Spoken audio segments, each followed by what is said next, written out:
ઉર્જા રાજ્ય મંત્રી શ્રી અને જૂનાગઢ જિલ્લાના સહપ્રભારી મંત્રી શ્રી કૌશિકભાઈ વેકરિયાના અધ્યક્ષ સ્થાને જૂનાગઢ સંગ્રહાલયની નવસર્જન પામેલી તાજમંજિલ ઇમારતનું લોકાર્પણ સમારોહ યોજાયો। 2 કરોડથી વધુ ખર્ચે સમગ્ર સંગ્રહાલયનું રિનોવેશન કરવામાં આવ્યું છે। તાજમંજિલ ખાતે મુલાકાતીઓ European gallery, miniature painting gallery, oil painting gallery, જૂનાગઢની આરઝી હકુમત ગેલેરી આમ વિવિધ તસવીરો નિહાળી શકશે। જૂનાગઢ ઉર્જા રાજ્ય મંત્રી શ્રી અને જૂનાગઢ જિલ્લાના સહપ્રભારી મંત્રી શ્રી કૌશિકભાઈ વેકરિયાના હસ્તે તારીખ 22 ઓગસ્ટ 2026ના રોજ જૂનાગઢ સંગ્રહાલયની નવસર્જન પામેલી તાજમંજિલ ઇમારતનું લોકાર્પણ સમારોહ યોજાયો હતો।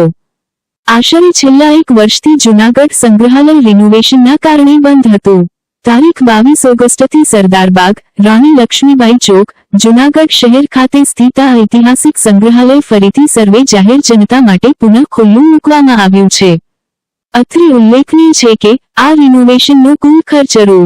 2 કરોડ 14 લાખ થયો છે, જેમાં પ્રદર્શનની કામગીરી 3 માસમાં જ પૂર્ણ કરવામાં આવી છે। આ સંગ્રહાલયમાં જૂના સમયગાળાના હથિયારો, યુદ્ધ માટેની તોપ, બંદૂક, તલવાર, ભાલા, કટારી, પિત્તળ અને કાંસ્યના વિવિધ ઓજારો, ચાંદીના રસોઈ માટેના વાસણો, જૂનાગઢના નવાબી શાસન સમયગાળા દરમિયાન દૈનિક ઉપયોગમાં લેવાતી વિવિધ કિંમતી વસ્તુઓ, મીણ પોટરીના વાસણો, ટેરાકોટાના વિવિધ ફ્લાવર વાસ, ચાંદીના સૌંદર્ય પ્રસાધનો માટેનો સામાન, લાકડાના કોતરેલા કબાટ, વિવિધ આકર્ષક અરીસા, રંગીન કાચના આકર્ષક ઝુમરો, પાલખી, અંબાડી, ચાંદીના દાગીના, ચાંદીના રમકડા, પટારા અને પેટીઓ, રંગીન કાચની ક્રોકરી, વિવિધ પ્રકારની છબીઓ આમ અનેકવિધ સરસામાન, હસ્તકળાના ઉત્તમ નમૂના એક જ સ્થળ ઉપર મુલાકાતીઓ ખૂબ જ નજીવા દરે નિહાળી શકે છે। આ પ્રસંગે જૂનાગઢ મહાનગરપાલિકાના મેયર શ્રી ધર્મેશભાઈ પોશિયા, જૂનાગઢના ધારાસભ્ય શ્રી સંજયભાઈ કોરડિયા, સાંસદ શ્રી રાજેશભાઈ ચુડાસમા, ડેપ્યુટી મેયર શ્રી આકાશભાઈ કટારા, જિલ્લા collector Shri Yogesh Chaudhari, Junagadh municipal commissioner Shri R Vala, deputy municipal commissioner Shri V J Jadeja, નિવાસી અધિક collector Sushri B S Barad, Tajmanzil સંગ્રહાલયના ક્યુરેટર સુશ્રી શૈફાલી સહિતના વિવિધ પદાધિકારીગણ અને અધિકારીગણ, મુલાકાતીઓ, સંગ્રહાલયના કર્મચારીઓ, ઇતિહાસના રસિકો અને બહોળી સંખ્યામાં વિદ્યાર્થીઓ હાજર રહ્યા હતા।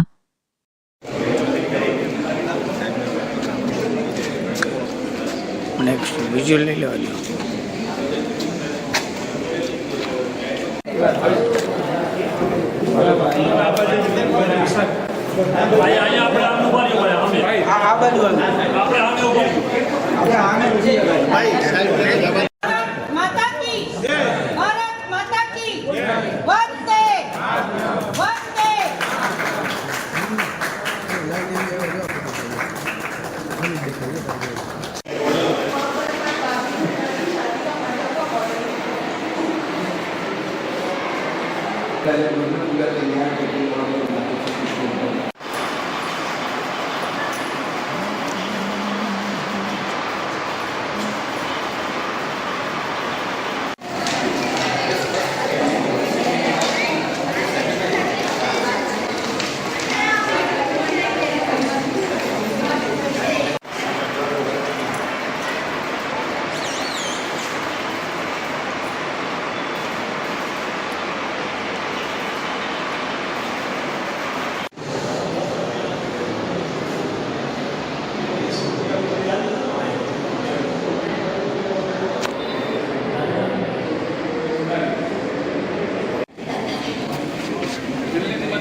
પહેલાં લઈ લેજો સિંગલ સિંગલ, એમાં મજા આવશે।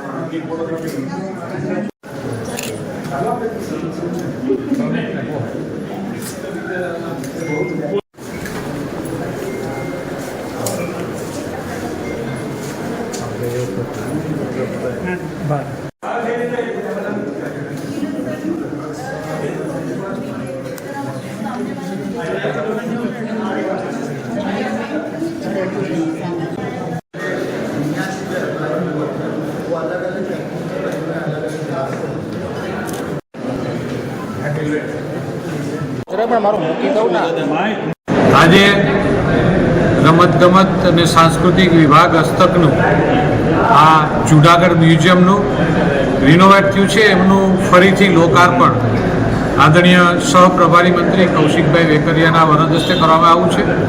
આ વિભાગ દ્વારા અંદાજિત 2 કરોડથી પણ વધારાના ખર્ચે આ જુનાગઢ મ્યુઝિયમનું રિનોવેટ કરવામાં આવ્યું છે. આપ જોઈ રહ્યા છો કે અહીંયા ક્યુરેટર અને એની સમગ્ર ટીમ દ્વારા જે 125 વર્ષ પહેલાં બનેલું આ જુનાગઢનું મ્યુઝિયમ, આની અંદર જે મોન્યુમેન્ટ છે એ આપણે વુડનની વાત હોય, કાચની વાત હોય, માર્બલની વાત હોય, ચાંદીની વાત હોય, હથિયારની વાત હોય કે વસ્ત્રની વાત હોય, એ સમયનું આ કલેક્શન, આ જુનાગઢ મ્યુઝિયમનું જે કલેક્શન છે એ પૂરા દુનિયાનું અલગ અલગ વસ્તુઓનું અહીંયા કલેક્શન છે.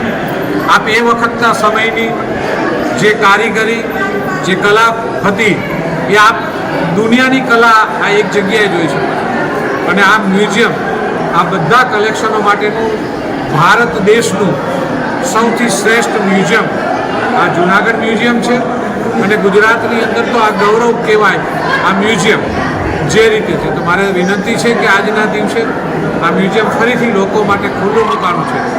ત્યારે જૂનાગઢના લોકો, ગુજરાતના લોકો આ મ્યુઝિયમને જોવા આવે, જોયા પછી એમના અભિપ્રાયો આપે અને લોકો આ સંસ્કૃતિને નિહાળે.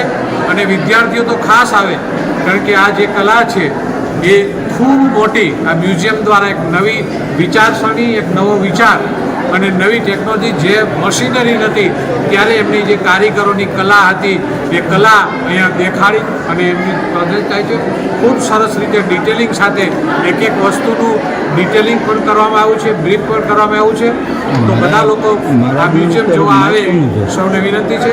ફરીથી રાજ્ય સરકાર, આદરણીય મુખ્યમંત્રી શ્રી ભૂપેન્દ્રભાઈ પટેલ, ઉપમુખ્યમંત્રી આદરણીય હરભાઈ સંઘવી ને ધન્યવાદ આપું, આભાર વ્યક્ત કરું છું જૂનાગઢના લોકો વતી કે એમને આ મ્યુઝિયમને એક રિનોવેટ કરવા માટેની એક તક આપી, એમને મંજૂરી આપી. અને એ સાથે આ જે મ્યુઝિયમ જૂની જગ્યાએ હતું એ દરબાર હોલ, એમનું પણ રિનોવેટ થવા જઈ રહ્યું છે. આવનાર દિવસોની અંદર જૂનાગઢની તમામ હેરિટેજ પ્રોપર્ટીઓને આપણે રિનોવેટ કરી અને એક સુંદર જૂનાગઢ, હેરિટેજ જૂનાગઢ બનાવવાના આપણે પ્રયત્નો કરીએ. આભાર. વંદે માતરમ. ભારત માતા કી જય. જય જય.